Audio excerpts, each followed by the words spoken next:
Iyak si Ja Morant sa vintage performance ni Kevin Love. Malupit ang hang time ni Ja sa kanyang pagbabalik. Takeover naman si Anthony Davis at si Cooper Flagg. Best game as a duo ng dalawang player na to ng Dallas, mga idol. Happy si Cooper, happy rin si AD. May nagbabalik after a month ng pagkaka-injury. Ja Morant, mga idol, kalaban ng Utah Jazz. Unang hawak sa bola, first possession ng Memphis Grizzlies. Hindi kaagad nag-aksaya ng oras si Ja Morant and the one play for Ja. Coming into this game, mga idol, nasa 9th position sa West ang Memphis Grizzlies with 11 wins and 13 losses. First to reach 10 points ang Utah Jazz led by Lauri Markkanen. Naka-drop coverage ang Utah Jazz sa play na to. Ayaw irespeto si Ja, iniwang libre, kaya yun a 3-point basket for Ja Morant, 6 points. Crazy sequence ang sumunod na nangyari after that play dahil nang nakapag-steal si Keyonte George, gumanti ng supalpal si Ja Morant. Just a matter of good help with the steal. Has Mikhailo running, George Maganda ang simula ni Ja Morant, pero ang problema, mga idol, nag-commit siya ng 2 turnovers. Parang pinanghihinaan din si Ja Morant, mga idol. Mukhang apektado rin ng trade talk si Ja Morant dahil malaki ang tsansa na matitrade na rin siya ngayong season bago ang trade deadline.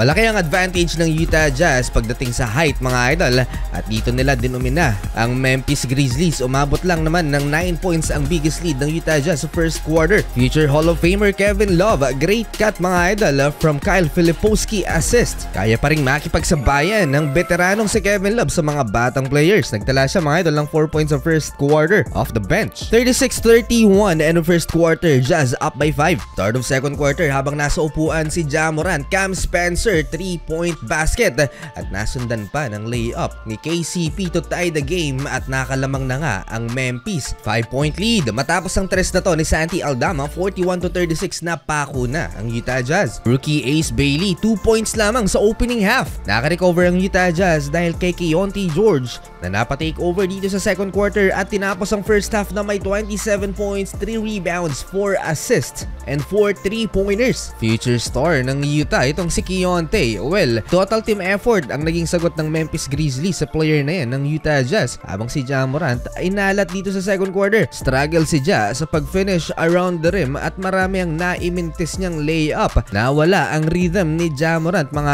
idol. Eto, napakagandang spin cycle na sana. Wide open layup pero naimintis niya. He finished with 7 points sa first half in 12 minutes, shooting 2 out of 9 sa field. That's 22% shooting percentage, mga idol. Happy pa rin si Ja Morant pabalik ng dugout dahil lamang ang Memphis 64-61. Start of third quarter, pick and roll, mga idol. Ja Morant to Jaren Jackson Jr. alley-oop dunk. Namaga ang lamang ng Memphis Grizzlies sa first 2 minutes ng third frame. Ito naman ang first field goal ni Ja Morant since first quarter. Off balance na parang magmimintis pa. Mostly hindi accurate ang shot attempts ni Ja Morant. Parang tinatapon lang niya ang bola para makapag-draw ng foul. Another assist by Ja Morant. No look to Santi Aldama, alley-oop layup. Eto, wild shot again by Ja Morant pero nakapag-draw siya ng foul. Double figure scoring na si Ja Morant, 3-point basket, 15 points and counting. Nakakasense na ng rhythm si Ja Morant, mga idol. Isolation, baseline drive, and what a reverse layup against Lauri Markkanen. Ja Morant, magic. Game still close, Utah Jazz 12-2 run. From 12 points, Memphis Grizzlies lead down to 2, 92-90. Anyari sa Memphis Grizzlies, si Kevin Love lang pala ang kanilang kryptonite dahil napa-take over si Kevin Love, nagpakawala ng 3 pang tres magkasunod at nakalamang na ang Utah Jazz. May asim pa ang 37 years old panibagong season high, 17 points in 14 minutes, 103-97 lamang ang Utah. Fourth quarter ang kapatid ni Pat Spencer ng Warriors, mga idol, si Cam, napa-take over din at nagpakawala ng 3 tres para sa Memphis Grizzlies. 6 out of 6 sa field at lahat ng yan ay naitala niya outside the arc. Down the stretch, Ja Morant with the Eurostep against Kevin Love. Malupit ang sagot ng rookie Ace Bailey, reverse alley-oop dunk. Pinakitaan si Ja. Kevin Love, another big time shot, 3-point basket para sa legend. Grabe, limaw si Kevin. Wild ending mga idol. Nag-run ang Memphis Grizzlies at naitabla sa 126 ang talaan with Jalen Wells, corner pocket 3-pointer. Tiebreaker, Keontae George, clutch 2-pointer, nakaapak sa linya. Ja Morant, last 27 seconds for the lead, naimintis. Jazz ball, foul game ang nangyari mga idol, panalo ang Utah Jazz. Dallas Mavericks versus the Brooklyn Nets. First possession ng Mavs mga idol mula sa assist ni AD, sa layup naman ni PJ Washington. Dikit lang ang laban mga idol sa first quarter. Cooper Flag nag-relocate pa for a long 2-point jump shot. Great start para sa rookie mga idol. Pick and roll action. Nag-roll si Anthony Davis pero hindi na ipinasa ni Cooper Flag. That's an easy layup for the rookie. Ito pa, great defense by Anthony Davis, steal, and Cooper Flag with the dunk finish. Sa tinatakbo ng rookie season ngayon ni Cooper Flag, on track siya para sundan ang mga numero ni LeBron James before turning 19 years old. 24 games nag-average si Cooper Flag ng 17 points per game. Very close sa 20 points per game naman ni LeBron. Solid na naging team effort ng Brooklyn Nets sa first quarter. 11 points for the champion Michael Porter Jr. Pero hinigitan pa ng 18 years old Cooper Flag ang performance na yan ni MPJ sa first quarter. Tough layup over the 6'10" Noah Clowney. Isa pang 6'10" ng Brooklyn Nets ang sinupalpal ni Cooper Flag naman, si Day'Ron Sharpe off the bench.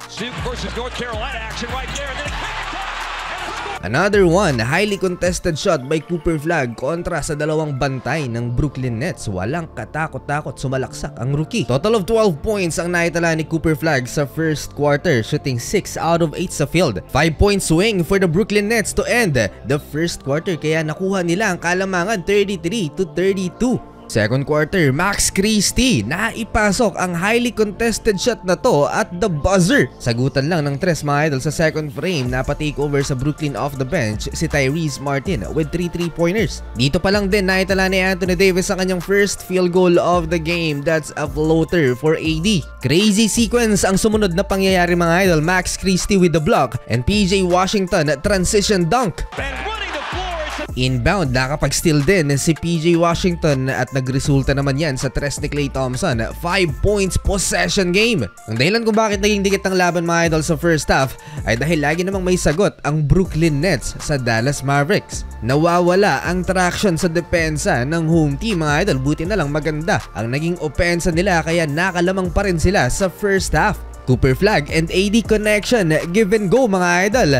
Nice cut by the rookie Cooper. 65-61, Dallas up by 4 at the half. Third quarter mga idol, Cooper Flag to AD connection and one basket for Anthony Davis mula sa assist ni Cooper Flag. Napakalupit naman ng pasang to ni Terrence Mann. No look mga idol sa corner for a 3-pointer para sa Brooklyn Nets. Lumamang ang Brooklyn Nets dahil sa tres na to ni MPJ. Eto na naman, Coop to AD connection again. Alley-oop dunk na mula kay Anthony Davis. So far ngayong season, eto na ang best game as a duo ni Cooper Flag at ni Anthony Davis at nakakailang laro pa lamang sila na magkasama. Playing like all-star naman si Michael Porter Jr. sa Brooklyn Nets. So far, meron na siyang 29 points mga idol. In 3 quarters, may 22 points naman na si Cooper Flag, leading scorer so far ng Dallas Mavericks. 5-0 run to end the third quarter for the Brooklyn Nets. 92-90, lamang sila ng dalawa. Fourth and final frame, nakailang beses pa tumabla